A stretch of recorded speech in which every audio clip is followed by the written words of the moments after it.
చెప్పండి ఏంటి? మీతో ఏమన్నా చెప్తే సుమక్క దగ్గర నుంచి కాల్ వస్తుంది, మీరే చెప్పండి బెటర్. అందరికీ నమస్కారం అండి. ఈరోజు ఈ వేదిక సక్సెస్ మీట్కి, కానిస్టేబుల్ కనకం సక్సెస్ మీట్కి నిర్మించబడ్డ వేదిక. I'm really thrilled. నిజంగా నాకు చాలా ఆనందంగా ఉంది. ఎందుకంటే నేను ఈ సక్సెస్ ఇక్కడికి రావడానికి, ఈ వేదిక మీదకి రావడానికి ముందు కథ చెప్తాను. ఓ 25 ఏళ్ల క్రితం ఓ కుర్రాడు స్వప్న బ్యానర్ అనే దాని మీద ఎదురుగా ఉన్న దత్తు గారు అలాగే రాఘవేంద్రరావు గారు వాళ్ళు ఓకే చేస్తేనే నేను ఆ సినిమాలో స్టూడెంట్ నెంబర్ 1 అన్న సినిమాలో సత్య అనే క్యారెక్టర్ చేశాను. అది చేసిన దగ్గర నుంచి నేను వెనక్కి తిరిగి చూసుకోలేదు సినిమాల్లో. I never looked back. నా మొత్తం సినిమా కెరీర్ అంతా అక్కడి నుంచే స్టార్ట్ అయింది. అప్పటిదాకా సీరియల్స్లో బాగా బిజీగా ఉండేవాడిని. రాఘవేంద్రరావు గారి సీరియల్లో మా ఆర్కేలో అసలు డైలీ అక్కడే ఉండేవాళ్ళం మేము, శాంతి నివాసం. అలాంటిది అక్కడి నుంచి సినిమాల్లోకి వచ్చేసాను. సో అక్కడి నుంచి ఈరోజు 25 ఏళ్ళు దాటేసిన తర్వాత పెద్దలు వాళ్ళిద్దరి ముందు ఒక సక్సెస్, ఇక్కడ ఒక కానిస్టేబుల్ కనకం అనేది సక్సెస్ నేను ఎంజాయ్ చేస్తున్నా అంటే నిజంగా I'm feeling enthralled. Thank you ETV win, and thank you sir. మీ ముందు ఇలా నేను I'm very very happy. And ఈ అవకాశం నాకు రావడానికి మెయిన్గా కారణం అదే, మళ్ళీ స్టూడెంట్ నెంబర్ 1లోనే మా సాయిబాబా గారు నన్ను ఎప్పుడు రాజా బయలుదేరావా, వచ్చావా, త్వరగా రావయ్యా అని చెప్పేసి ఎప్పటికప్పుడు లొకేషన్లో ఉండి అప్పుడు ఎలా పిలిచారో ఈ పర్టికులర్ కానిస్టేబుల్ కనకానికి కూడా అదే పిలుపు, రాజా అని చక్కగా ఆ పిలుపులోనే ఆనందం. అంటే అదొక ఫ్యామిలీ కైండ్ ఆఫ్, బాగా ఆత్మీయులు దగ్గరగా ఉన్నవాళ్ళు పిలుస్తుంటారు నన్ను. సో సాయిబాబా గారు థ్యాంక్ యూ వెరీ మచ్. అలాగే మా హేమంత్, ఆయనతోటి కూడా నాకు ఆల్మోస్ట్ 30 years పరిచయం. అది ఎలా అంటే వెనక ఈటీవీ ఉంది కదండి, ఈటీవీ 30 ఏళ్ళు మొన్న ఈ మధ్యనే సెలబ్రేషన్స్ జరుపుకున్నాం. అయితే ఈటీవీతో పాటు నా అనుబంధం కూడా 30 ఏళ్ళు. అప్పుడు నాకు హేమంత్ గారు అక్కడి నుంచి పరిచయం. అంతకుముందు నుంచా? అప్పుడేగా. అప్పటి నుంచి ఇప్పటిదాకా మళ్ళీ ఆయన ప్రొడ్యూసర్గా నేను ఇందులో మళ్ళీ కానిస్టేబుల్ కనకంలో యాక్ట్ చేయడం నిజంగా నాకు చాలా ఆనందంగా ఉంది. థ్యాంక్ యూ హేమంత్ గారు. శాంతి నివాసం కూడా yes of course, right. So second success. Student number 1 చేయలేదు కదా, but okay, whatever. So I'm happy working with you as a producer. And next మా Prashanth Kumar Dimmala, director with substance, so confident. తన సబ్జెక్ట్ మీద confidence తోటి first season ఎంత suspense maintain చేశాడో, ప్రతి క్యారెక్టర్ని ఎస్టాబ్లిష్ చేస్తూ తీసుకొచ్చి మమ్మల్ని, అంటే మీరు, I think you are the only person ఫుల్గా ఎంజాయ్ చేస్తుంది. అండ్ ఈరోజు ఈ పర్టికులర్ స్టేజ్ మీద season 3 Chapter 3 coming soon in theatres, only in theatres అని పడ్డం, ఆయన ఇంకా బాగా ఎంజాయ్ చేస్తున్నాడు. మేము కూడా we're really very very very happy. Plus అక్కడ పక్కనే ఉన్నాడు మా డిఓపి. ఆయనలో ఉన్న ప్రత్యేకత చెప్పాలి సార్. ఆ సాయి శ్రీరామ్ అండి, లొకేషన్కి వెళ్తేనే మాకు చాలా ఆనందం. ముందు హలో గుడ్ మార్నింగ్ శ్రీరామ్ అనగానే సార్ గుడ్ మార్నింగ్ నవ్వుతుంటాడు. పొద్దున ఎలా నవ్వుతూ ఉంటాడో రాత్రి 9 అయినా 9:30 అయినా నవ్వుతూనే ఉంటాడు. నేను అనుకున్నాను ఎక్కువ శాతం వర్ష గారిని చూస్తూ అలా చేసేవాడు.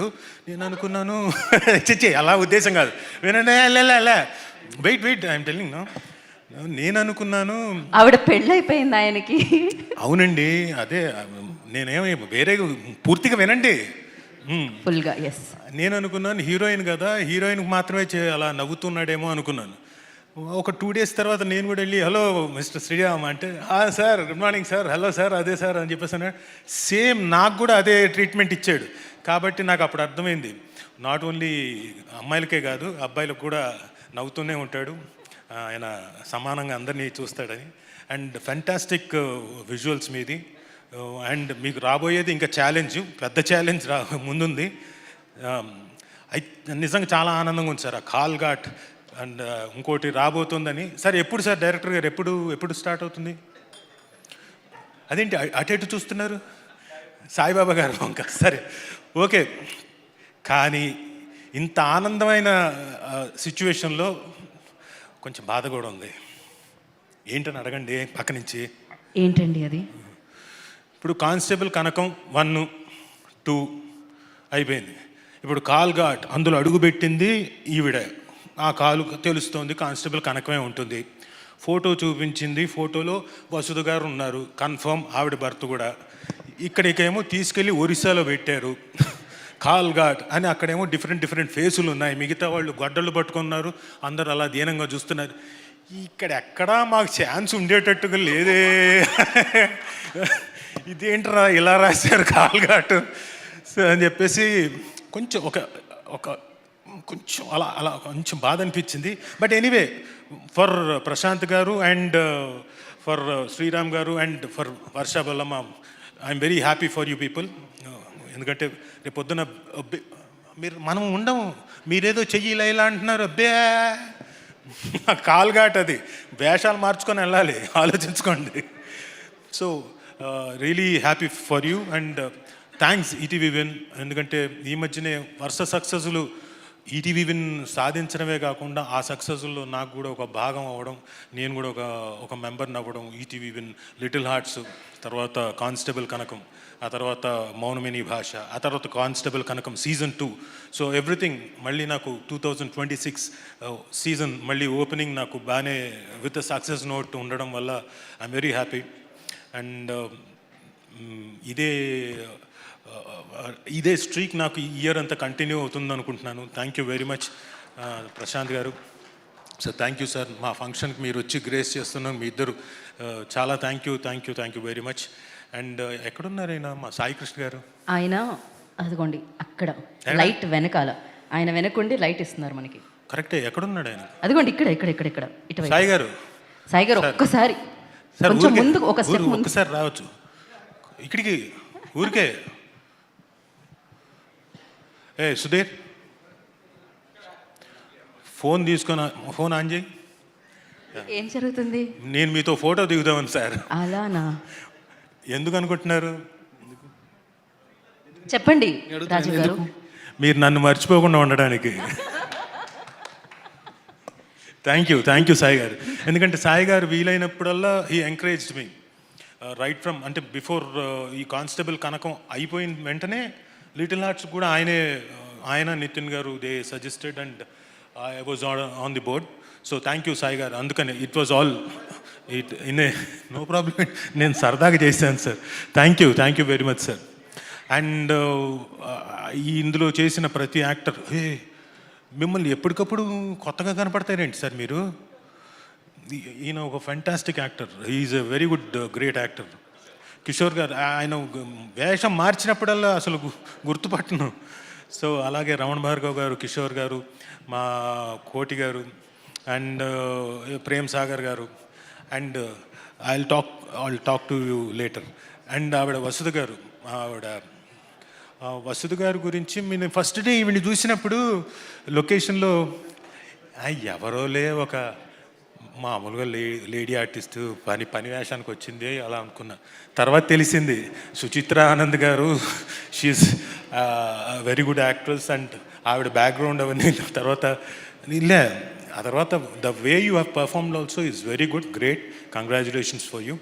అండ్ అమ్మ, మీరు ఫస్ట్ సీజన్లో చూసినప్పుడు సర్లే మనకి పక్కన ఒక హస్బెండ్, రాజుగారి పక్కన ఒక వైఫ్ని పెట్టారు, దీనమైన ఫేస్తో వస్తున్నారు వెళ్ళిపోతున్నారు అనుకున్నాను. కానీ సెకండ్ సీజన్లో మాకు తెలియదుగా మీరు చేసిన సీన్స్, మీరు ఇచ్చిన 2-3 ఎక్స్ప్రెషన్స్ తినేశారు కదమ్మా. ఆ లోపల నుంచి చూస్తుంటే అమ్మో నిజంగా ఈవిడే చంపేస్తుందేమో అన్నట్టుగా రియలీ ఫెంటాస్టిక్ అమ్మ, ఫెంటాస్టిక్గా చేశారు. Congrats. And coming to our heroine Varsha Bollamma, shall we do anything here? Malli no? మొన్న ఈ మధ్యనే చేసాం సార్ మా కనకం కోసం ఏదో, what you say that, panipuri challenge. అది వైల్డ్ ఫైర్ అయిపోయిందండి. Of course Varsha Bollamma is very intense actor అండి. చాలా కనపడడానికి అలా నవ్వుతూ చిందులేస్తూ ఉంటుంది. షార్ట్ అనగానే క్యారెక్టర్లోకి వెళ్ళిపోతుంది, వెరీ సీరియస్ అండ్ చాలా బాగా పర్ఫామ్ చేస్తుంది. అండ్ తన్నడం కూడా బాగా తంతూ ఉంటుంది సార్. లొకేషన్లో నేను ఆవిడేదో చెప్పింది, నాకు I know kick boxing sir అని. ఊరికేదో చెప్తుంది ఆడపిల్ల, ఊరికే బెదిరించడానికి అనుకున్నాను. అవునా అయితే తనండి అని చేయబెట్టాను. ఈ హైట్కి తన్నింది సార్, లిటరల్గా గట్టిగా తన్నింది. సో ఎనీవే, ఆ తన్నడం మీకు కాల్ఘాటుకి బాగా పనికొస్తుంది అనుకుంటున్నా. ఎందుకంటే మీకు అంతే కదా, నెక్స్ట్ సీజన్ అంతా, సీజన్ కాదు నెక్స్ట్ సినిమా అంతా మీతో బోల్డ్ అని ఫైట్లు చేయించేలాగున్నారు. All the very best, do well, congratulations and thank you everyone. Thank you Rajiv garu, thank you so much. మీరు ఇలానే 2026లో కూడా బ్యాక్ టు బ్యాక్ సక్సెస్లు ఇస్తూ ఉండాలని మనస్ఫూర్తిగా కోరుకుంటున్నాము. రాజీవ్ గారు ఒకే ఒక ప్రశ్న అనమాట, సీజన్ ఎండ్ అవ్వగానే చంద్రిక ఎక్కడా అని అడిగారు. సీజన్ 2లో ఆవిడ ప్రెస్ మీట్లో చెప్పారు సహస్ర ఎక్కడా అని చెప్పి. ఇప్పుడు ఇంతకీ చాప్టర్ 3లో కనకాల ఎక్కడా అని అడుగుతున్నారు ఆయన ప్రశ్న. సో ఆ ప్రశ్నకి సమాధానం మనం తెలుసుకుందాం చాప్టర్ 3 మనల్ని పలకరించిన రోజున. And yes